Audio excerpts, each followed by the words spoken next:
안녕하세요. 오늘은 봇을 이용한 게임 해킹 2장 올리 디버거를 이용한 게임 디버깅 93쪽 if 구문 패치하기 문제 해결 답안 동영상을 촬영하겠습니다. 문제를 보시면 본격적으로 올리 디버거를 사용해 보고 싶다면 이 장의 뒷부분을 계속 읽어볼 필요가 있다. 그래서 URL 주소가 나와 있고 책의 리소스 파일을 내려받은 다음 베이직 디버깅을 실행해 보라 라고 해서 나와 있죠. 그 이후에 고전 게임 폰과 비슷한 블라블라 해서 보이지 않는 이 목표를 무력화해서 언제든지 볼 수 있는 게 이번 문제의 목표입니다. 게임은 자동으로 수행되니까 굳이 플레이하지 않고 해킹에만 전념할 수 있을 것이며 라고 나와 있네요. 그러면 그 밑에 올리디비거를 게임에 어태치하는 것부터 시작해보자 라고 해서 그런 다음 메인 모듈 CPU 창을 이동해 해당 exe 파일을 찾아 클릭하고 볼이 숨어있는 영역이 있을 때 표시되는 스트링의 위치를 파악하기 위해 텍스트 스트링 찾는 기능을 활용한다. 그런 다음 해당 스트링을 더블 클릭해 코드 부분을 표시하고 볼을 숨길지 말지 구분하는 if 구문을 찾을 때까지 코드를 분석한다. 마지막으로 코드 패칭 기능을 이용해 볼이 항상 보일 수 있도록 if 구문 패치를 하며 올리플로우를 이용해 해당 관련된 그래프를 그려 어떻게 수행되는지 좀 더 자세히 이해할 수 있을 것이다 라고 나와 있습니다. 그 밑에 힌트를 보시면 if 구문 볼의 x좌표가 140 이하일 시 체크한다. 만약 그렇다면 볼을 표시하는 부분으로 이동하고 그렇지 않다면 볼이 표시되지 않게 한다. 140의 값을 0xFFF로 변경할 수 있다면 언제든지 볼을 볼 수 있을 것이다 라고 나와 있습니다. 그러면 바로 본격적으로 시작할게요. 근데 저희가 책 교재 22쪽에 보면 올리디버거를 사이트를 들어가서 구글에 올리 dbg라고 검색해서 주소를 들어가면 파일을 다운받을 수가 있죠. 근데 그 위에 보시면 이 장은 올리DBD 1.1 기준으로 설명하므로 최신 버전의 일부는 다를 수 있음을 양해해 주기 바란다. 해당 버전이 가장 안정적이었으며 올리디버거 2의 플러그인은 인터페이스보다 안정적이지 못하다 라고 했습니다. 그러면 버전 2가 안정적이지 못하는 거죠. 그래서 여기서는 1.1을 사용했습니다. 그래서 여기 보면 파일 올리DB 1.10 해서 나와 있는데 올리디버거를 쓰시면 상관없는데 저희가 지금 사용하고 있는 PC가 대부분의 컴퓨터가 64비트예요. 그래서 자기 64비트를 자기 그 PC의 바이트를 확인하려면 파일 탐색기를 열어서 내 PC 우클릭해서 속성 클릭하신 다음에 여기 보시면 시스템 종류가 몇 비트인지 나와 있습니다. 근데 올리디버거가 32비트에는 안정적인데 64비트에서는 조금 문제가 있어요. 그래서 저는 올리디버거를 좀 찾아보면서 검색을 해봤는데 이 밑에 올리디버거라고 구글에 검색해봤는데 417비 사용법도 있고 그리고 대체형 프로그램이라고 해서 그 티스토리 블로그 하나가 있습니다. 그래서 요걸 들어가시면 올리디버거 대체형 프로그램 X64 64비트용 버전 올리디버거 소개가 있는데 64비트 지원이 잘 안돼서 다른 디버그 툴을 찾던 중 환경이 비슷하고 한글이 지원되는 64비트 툴을 찾아 매우 기쁜 마음으로서 알려드립니다 해서 해당 사이트 주소가 다운받는 법을 알려주셨어요. 그래서 이후로 이 툴을 사용할 예정이라고 네이버 블로그 티스토리 블로그에서 써놨는데 해당 사이트를 들어가시면 이제 64비트 올리디버거를 사용할 수 있는 사이트가 나오고 이제 다운로드 소스 비트코인 해가지고 기부를 말씀하시는 것 같아요. 그래서 다운로드를 클릭하시면 이제 소스포지라는 사이트에 들어가지는데 스냅샷 해가지고 버전들을 말씀하시는 것 같아요. 그래서 저는 가장 최근 버전인 9시간 전에 다운받아서 이용을 했습니다. 그래서 잠시 기다리시면 Your download will start shortly 해가지고 시간이 지나면 파일을 다운받을 수 있게 됩니다. 그래서 저는 이 파일을 이용했어요. 그래서 저는 이미 파일을 다운받았기 때문에 바로 알려드리겠습니다. 파일을 다운받으시면 압축 파일이 하나 생길 텐데 그거를 반디집이나 압축 파일 통해서 압축을 풀어주신 다음에 이렇게 폴더가 하나 열릴 거예요. 그러면 플러그인 SDK는 저희가 사용을 안 할 거니까 내버려 두고 릴리즈를 들어가서 이 바퀴벌레 X96DBG를 클릭하면 32비트와 64비트를 설정을 해서 나오는데 저희는 컴퓨터가 64비트였죠. 그래서 이걸 클릭해서 진행을 하겠습니다. 그 다음 오늘 문제를 풀어야 할 베이직 디버그 EXE를 눌러봐야 되겠죠. 그래서 빈 폴더에 챕터 2 베이직 디버그 해가지고 실행을 해주면 이런 식으로 볼이 왼쪽에 있었을 때는 볼이 흰색 선 기준으로 왼쪽에 있었을 때는 위치가 보이는데 흰색 선 기준으로 오른쪽으로 갈 때 볼 히든이라는 메뉴가 나오면 그 타이핑이 나오면서 보이지가 않고 볼의 위치가 흰색으로 표현이 되고 있습니다.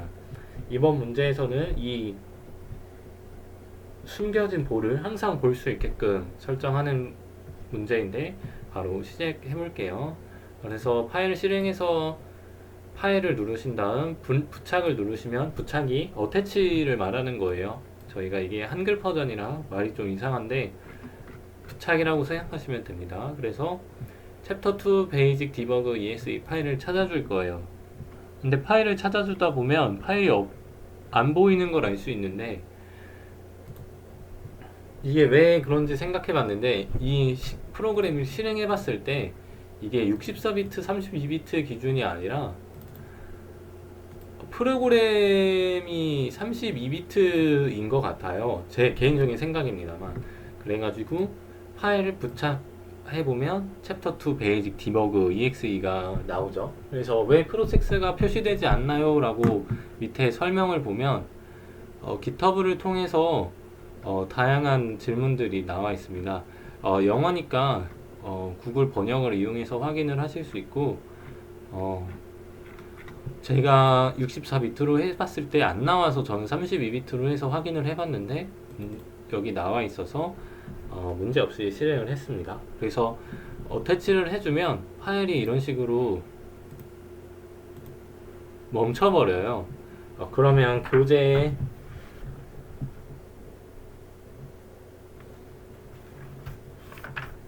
63쪽을 보면 지금 이렇게 멈춰 있으니까 얘를 새로 고침하고 다시 시작을 해줘야 돼요. 그러면 다시 시작을 먼저 해야겠죠. 어태치를 한 상태니까 다시 시작을 누르면 이런 식으로 창이 꺼집니다. 그러면 왜 실행이 되지 않냐라고 생각하실 수 있는데 이 실행 버튼을 누르시면 얘가 움직여요. 그래서 보시면 Call Chapter 2 Basic Debugging 이라고 나와 있는데 얘를 한 번 더 누르면 한 번 더 누르고 한 번 더 눌러서 총 3번 누르면 프로그램이 시작돼서 이제 이런 식으로 공이 왔다 갔다 하시는 걸 볼 수 있습니다. 그래서 문제에서 어떻게 풀어야 되는지 답을 다 알려주었어요. 보시면 지금 어태치를 시작했고 CPU 창을 이용해서 볼이 숨어있는 영역에 표시되는 스트링의 위치를 파악하기 위해 텍스트 스트링 기능을 사용하라고 하고 있는데 그러면 텍스트 스트링 기능을 어떻게 이용하냐? 여기 막 보시면 여기서 이 부분들이 텍스트 스트링 부분이죠. 그래서 이 많은 것들을 하나하나 다 내려가면서 찾을 수가 없으니까 우클릭하셔서 다음을 찾기 그래서 현재 모듈 문자열 참조 문자열이 스트링 기능이죠. 그래서 요거를 클릭하시면 밑에 모듈 검색과 현재 진행률이 나옵니다. 그래서 쭉 검색이 되고 퍼센테이지가 나올 거예요. 여기서 검색을 하면 됩니다. 그러면 문자열이 뭐라고 나왔죠? 볼 히든이라고 나와 있습니다. 그러면 필터링할 결과를 입력해 주세요 라는 부분에 볼을 입력하시면 볼이라는 글로 한정되어서 나와 있는 글자들이 다 나오는 게 보실 수 있습니다. 근데 지금 현재 영역 제가 검색을 했었을 때 CPU로 다시 바꾸시고 현재 모듈에 대해서 문자열 참조를 했었을 때 원래 문제없이 나올 수 있는데 안 나오시는 분들은 모든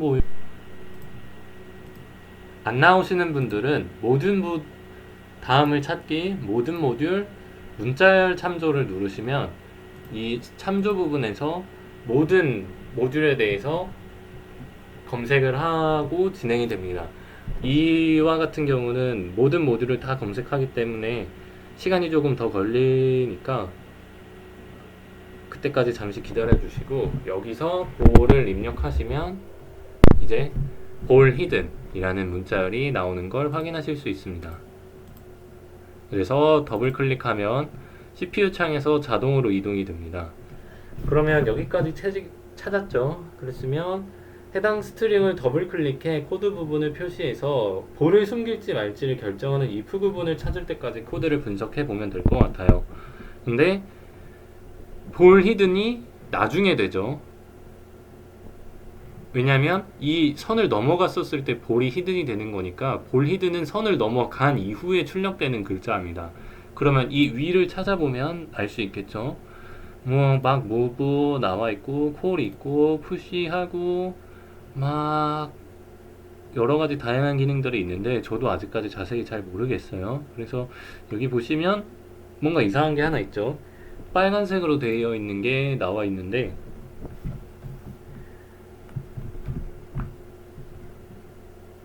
그 위에 보시면 이제 나왔죠. 0x140 힌트를 보시면 볼의 좌표가 0x140 이하인 시 체크한다 라고 해서 나와 있는데 그러면 이 부분 이후에 뭔가 문제되는 것들이 있겠구나 싶은 걸 확인하실 수 있죠. 그래서 이 점프를 클릭하면 얘가 여기서부터 이 밑에까지 다 점프되는 걸 확인하실 수 있죠. 그 위에 볼 히든이 있습니다. 그러면 딱 봐도 얘가 뭔가 수상한데 얘를 더블 클릭하셔서 JI를 JMP로 수정을 해줍니다. 그러면 하나 더 뭐가 뜨는데 취소를 누르시면 보시면 점프 챕터 2 베이직 디버깅 681297 해서 이 부분이 점프가 됐습니다. 그 아까 부분이 다 출력되는 게 아니라 점프가 돼서 아까 부분이 다 없어지고 바로 이 밑으로 시작돼서 프로그램이 진행되는 거예요. 그래서 보시면 수정을 하고 난 이후에 보시면 공이 왔다 갔다 하시면서 다 보이게 되는 것을 확인할 수가 있습니다. 코드 패칭 부분과 올리플로우를 이용하는 거는 다른 프로그램을 이용하다 보니까 추가 확장 프로그램 보조 프로그램으로 플러그인으로 다시 설정하는 게 좀 번거롭더라고요. 그래서 만약에 관심 있으신 분은 올리디버그를 이용해서 플러그인을 설치하신 다음에 올리플로우와 코드 패칭 기능을 이용하셔서 책에서 요구하는 문제까지 다 푸시면 될 것 같습니다. 이상으로 영상 마치겠습니다. 감사합니다.